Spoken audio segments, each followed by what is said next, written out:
Hello teacher, in this video I'm going to talk about my experience creating the classes in Google Classroom. So, it is very important to use Google Classroom when we're teaching online, but not just online. We can do it in formal way.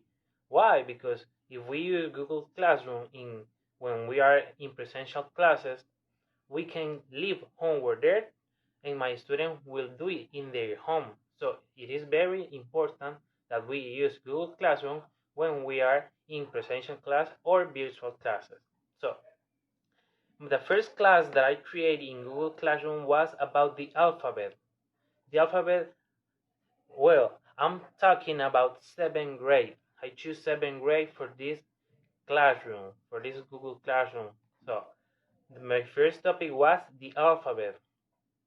I choose the alphabet because it's 7th grade. It's the first year that the student from a school touch the for example, a public school touch the subject of English. So I know they don't have any idea about how is the alphabet, animals. Maybe just 2 or 3 students know about that, but not a lot, or maybe a lot. I don't know.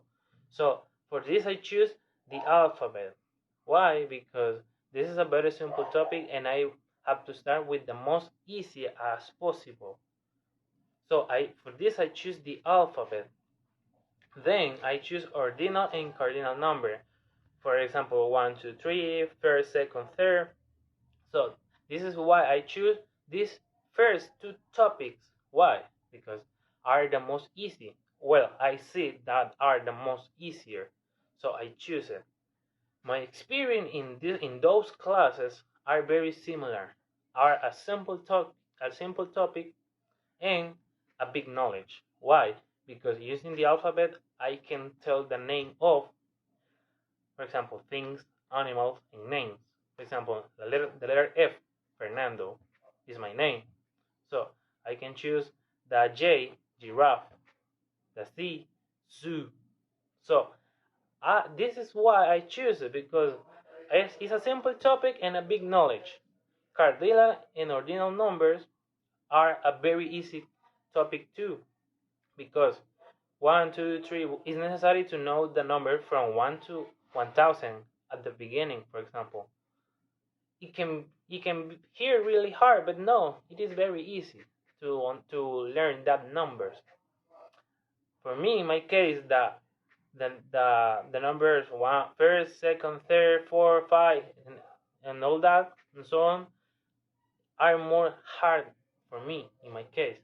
So I need to explain very clear ordinal and cardinal numbers, because maybe in the alphabet will be easy for my students, but in the numbers have to be a really challenge for us to teach, because it's more harder.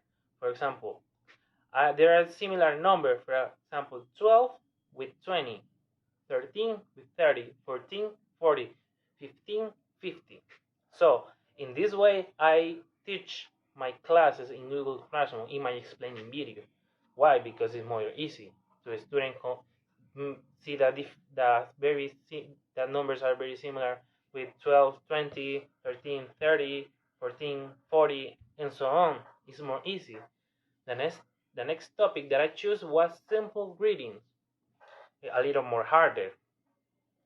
Why? Because they have to say, "Hey, my name is Fernando. I'm 20 years old. I live in Guapa," and all that. It's more harder.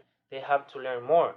Also, they have to learn the subject of the sentence to say, Juan is playing something. Juan is 21 years old. Juan is hungry. I know. Well, for this, it can be more hard for my students. But it's a very simple too. That is why the name say simple greetings, because it will be easy. So I may teach these forms easy in my explanation videos.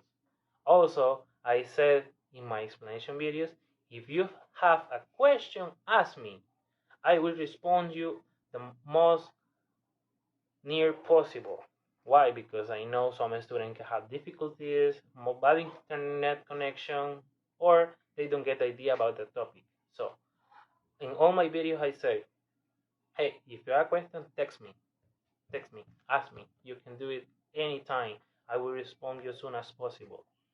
So my last subject, my last topic was introductions.